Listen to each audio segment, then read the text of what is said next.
Shalom Bapak Ibu yang dikasihi Tuhan, dimanapun saudara berada. Hari ini kita mau memulai ibadah kita untuk mempermuliakan nama Tuhan. Sebab itu, mari kita mengangkat suatu pujian. Pujilah aku Tuhan.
Dalam hidup kami sehingga kami bisa melakukannya sebagaimana Tuhan menuntun kami.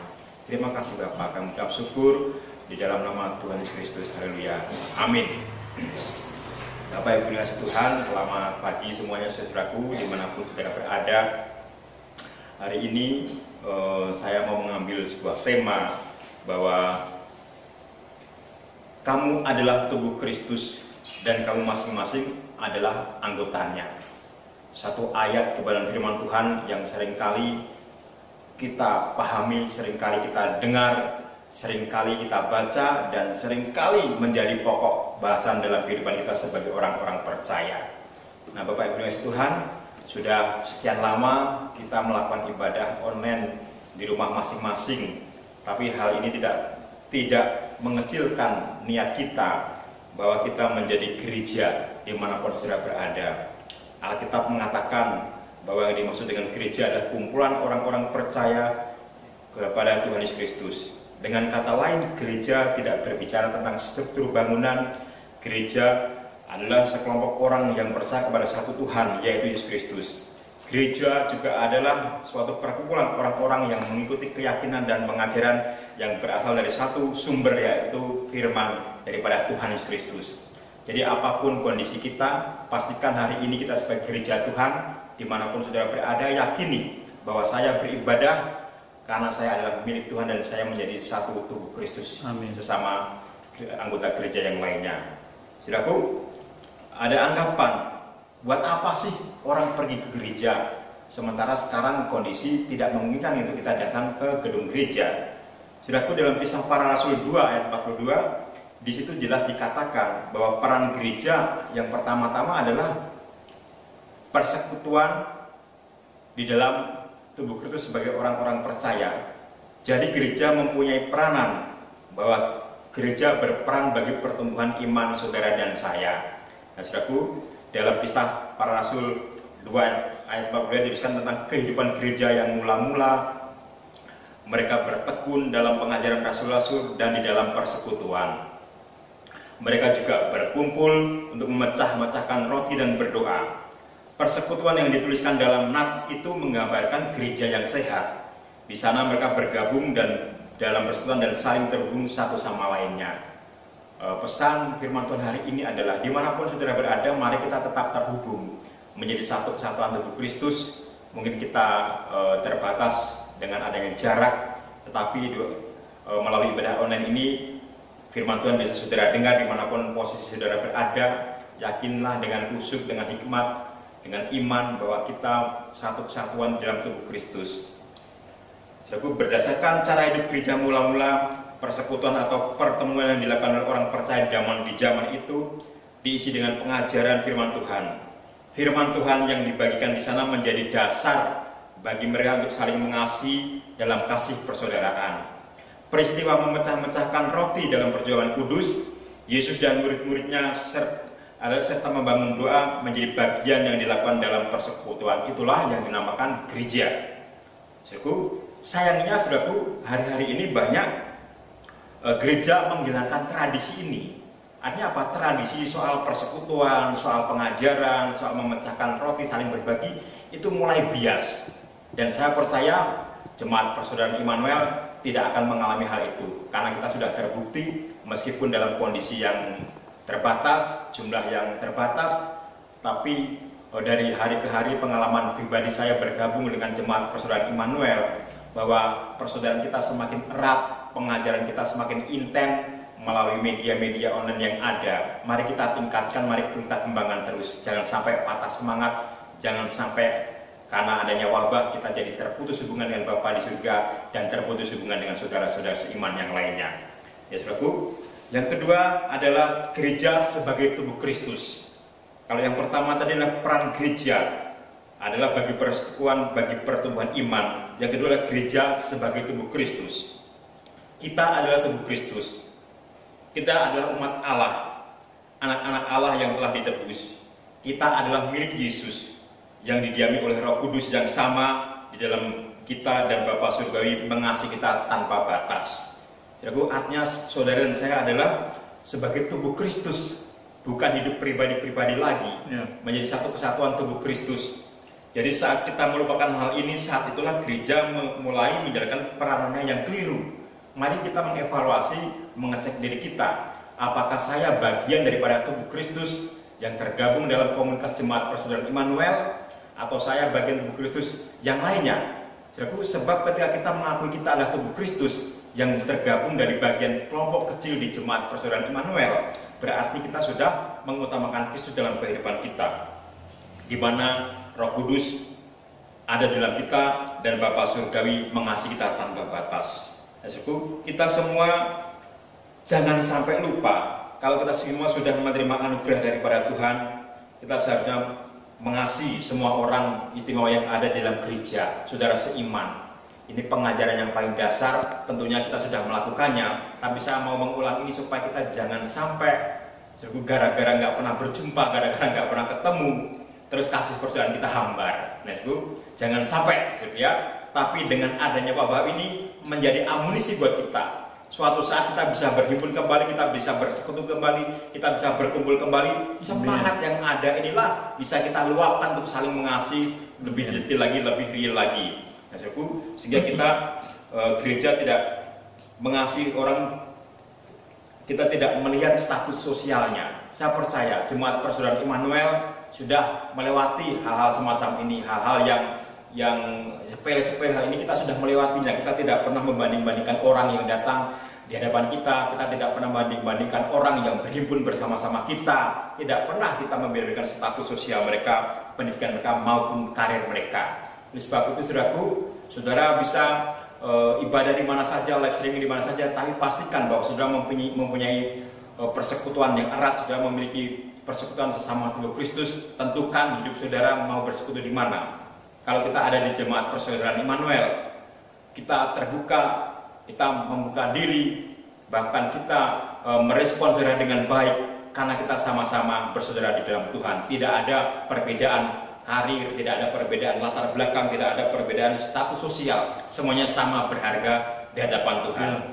Ya, dan kita mampu menyesuaikan diri dengan kehendak Roh Kudus. Nah, jadi kalau kita mau menjadi tubuh Kristus, tentunya kita juga harus mau dipimpin oleh Roh Kudus. Nah, kita harus dipimpin oleh Roh Kudus. Apa yang dimaksud dengan dipimpin oleh Roh Kudus? Ya, ingat ketika kita menjadi milik Kristus, tubuh kita, manusia kita terbagi menjadi tubuh jasmani, tubuh jiwani, yang di dalamnya mengandung unsur keyakinan, unsur hasrat, unsur minat, unsur pengertian atau daya nalar kita. Nah, hidup di dalam roh itu bukan berarti kita hidup harus kemasukan roh yang lain, bukan, tetapi kita hidup menaklukkan diri kita di bawah hasrat tuntunan daripada firman Tuhan. Nah, itulah hidup yang dipimpin oleh Roh Kudus. Setiap orang percaya pasti mengalami proses ini. Bagi kita yang menerima pimpinan Roh Kudus, kita akan memperoleh roh yang seirama dengan hal itu. Tetapi bagi mereka yang tidak meresponi pengharapan Tuhan melalui pimpinan rohnya, tidak akan mengenal keselamatan yang membawa mereka kepada rancangan Allah yang semula. Kita dipimpin oleh Roh Kudus supaya kita menggenapkan garapan daripada Tuhan untuk mengenal keselamatan yang sudah dirancangkan Allah sejak semula, sehingga kita menjadi anak Allah yang dipimpin oleh Roh Kudus. Sehingga kita mampu mengenali kodrat ilahi dan tidak berjalan menurut prinsip-prinsip sendiri. Sebagaimana Tuhan Yesus mengatakan, makananku ialah melakukan kehendak Bapa dan menyelesaikan pekerjaan-pekerjaan yang diberikan Bapa kepadaku. Jadi, sehubungan banyak orang Kristen yang sudah terbiasa dengan standar hidup anak-anak duniawi, atau kalau di luar sana kita nggak pernah menaklukkan diri di bawah kaki Kristus, kita mau hidup semau gue, mau berpikir seenak sendiri. Nah, dan akhirnya kita menganggapnya hal itu hal yang normal. Oleh karena kebiasaan yang ada di luar sana, gaya hidup yang semakin hari semakin modern, semakin hari semakin semakin bebas, itu kadang-kala membuat saudara dan saya kehilangan kendali dan menganggap hal itu ada hal yang wajar, hal yang normal. Padahal sejatinya kita kehilangan makna hidup dalam kasih persaudaraan dalam Kristus. Maka saudaraku, harusnya kita mulai membatasi hidup kita. Kalau kita dipimpin oleh Roh Kudus, berarti kita harus menaklukkan diri kita di bawah pemikiran Kristus, di bawah hasrat daripada Kristus, bukan mengikuti hasrat kemauan kehendak sendiri. Di dalam Roma 8 ayat 13 dikatakan, sebab jika kamu hidup menurut daging, kamu akan mati. Tetapi jika oleh roh kamu mematikan perbuatan-perbuatan tubuhmu, kamu akan hidup. Sebab jika kamu hidup menurut daging, kamu akan mati. Tetapi jika oleh roh kamu mematikan perbuatan-perbuatan tubuhmu, kamu akan hidup. Roma 8 ayat 13. Membahas hidup menurut roh, kita harus membedakan antara dipimpin Roh Kudus dan hidup menurut roh. Dipimpin Roh Kudus artinya ada tindakan Allah mengajarkan kebenaran-kebenaran kepada orang percaya, baik di dalam batinnya melalui pengajaran firman atau logos, maupun rema yang dikenali melalui pengalaman hidup. Dari hal ini nyata fungsi Roh Kudus yaitu menuntun orang percaya kepada seluruh kebenaran. Kebenaran itu meliputi pembaharuan pikiran yang dibaharui membangun mindset atau cara berpikir yang baru pula. Kalau cara berpikir kita diubah, maka seseorang akan dapat menangkap roh yang baru, yang sesuai dengan pikiran dan perasaan Kristus. Dengan kata lain, saudaraku, hasil pada dipimpin oleh Roh Kudus adalah seseorang dapat membedakan atau menemukan hasrat atau gairah yang jika dituruti, seseorang akan mengalami perubahan, yaitu mengenakan kodrat ilahi. Kalau kita mengikuti hasrat atau perasaan atau gairah daripada ilahi, tentu kita akan mengenakan kodrat ilahi dalam kehidupan kita. Jadi bukan tiba-tiba begitu kita percaya kenal Yesus, terima Yesus, terus pola pikir kita berubah, belum tentu. Tapi ini melalui proses, saudaraku. Ini yang disebut dengan pembaharuan akal budimu. Nah, saudaraku, bukan perubahan-perubahan yang semu dalam kehidupan kita. ya, bukan khayalan-khayalan fata morgana. Saudara dan saya tentu mengalami masa-masa sukar, mengalami masa-masa sulit. Disitulah kita diuji apakah kita masih mau mengikuti kodrat ilahi sehingga kita memunculkan karakter-karakter Kristus dalam firman kita. Kalau kita meninjau dari teks aslinya, dipimpin oleh Roh Kudus, atau kata dipimpin atau memimpin menggunakan kata aku. Kata aku memiliki pengertian to lead, take with one, to guide, yaitu memimpin, membawa seseorang, menuntun. Nah, cukup dipimpin Roh Kudus artinya kita mau memimpin atau dibawa atau menuntun seseorang kepada tuntunan ilahi, kepada kodrat ilahi. Sedangkan menurut Roh, kata menurut adalah kata kara. Kata ini sebenarnya sebuah proposisi tetapi memiliki pengertian mengikuti, menuruti, sesuai dengan atau melalui. Jadi memimpin artinya menggerakkan, yang mana di dalam hal ini Roh Kudus menggerakkan orang percaya. Sedangkan menurut artinya berarti mengikuti juga menyesuaikan. Dalam hal ini orang percaya harus mau mengikuti, menyesuaikan hidupnya dipimpin oleh Roh Kudus. Saudaraku, persekutuan Kristen sangat luar biasa. Jadi Bapak Ibu yang dikasihi Tuhan, mari kita mengevaluasi diri kita bahwa kita sebagai tubuh Kristus dalam hal ini dimanapun saudara berada, jangan pernah melupakan kebaikan Tuhan. Jangan pernah karena sudah ibadah online di rumah, di ruang kamar masing-masing saudara, kita melupakan peranan komunitas kecil, peranan persekutuan orang percaya sebagai tubuh Kristus.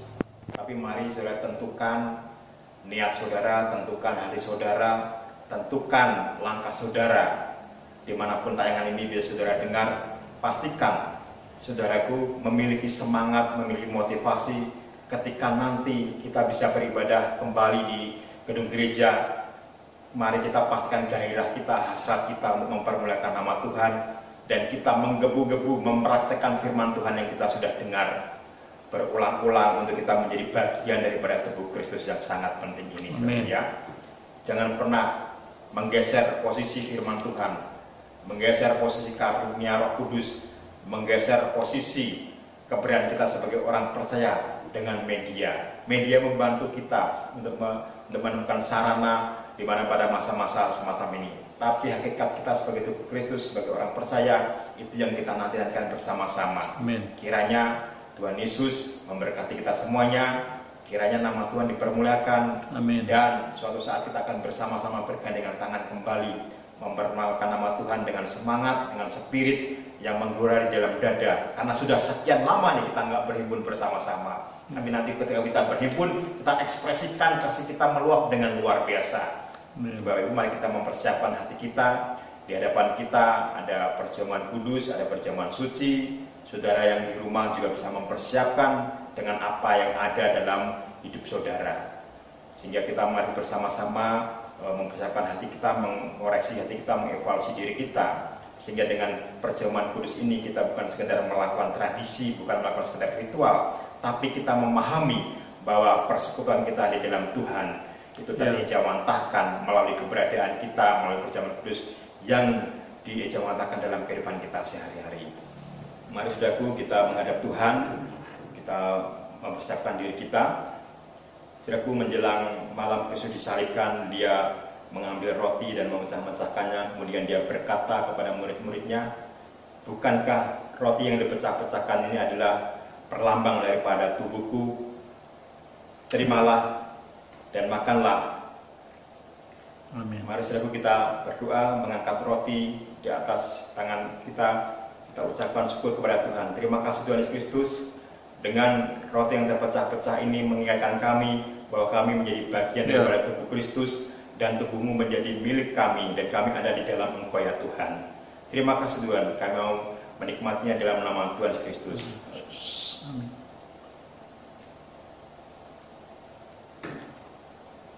Mari kita mengangkat cawan kita di tangan kanan kita. Bukankah cawan yang di atasnya kita ucapkan syukur adalah persekutuan di dalam darah Yesus? Amin. Saudaraku, ingatlah apa yang kita angkat di hadapan Tuhan ini merupakan simbol bahwa darahnya tercurah buat kita, buat keselamatan kita buat menebus dosa-dosa kita. Dan di dalam darah ini terdapat pemikiran dan terdapat hasrat, di mana kita menjadi milik Kristus, di mana kita memiliki pikiran-pikiran Kristus. Dan terimalah, inilah darah perjanjian yang diberikan kepadamu sebagai perjanjian baru. Terimalah di dalam nama Tuhan Yesus Kristus. Mari kita minum bersama-sama. Bapa, terima kasih buat ibadah kami pada pagi hari ini. Kiranya Roh Kudus yang akan memampukan kami, memimpin kami, menyempurnakan ibadah kami. Ampuni kami dalam setiap kelalaian kami, bagi tugas dan tanggung jawab kami sebagai para pelayan Tuhan, sebagai hamba-hamba Allah, sebagai umat Kristus. Bapa, terima kasih Tuhan, pertemukan kami kembali pada ibadah kami yang akan datang. Di dalam nama Tuhan Yesus Kristus kami berdoa mengucap syukur, haleluya, amin.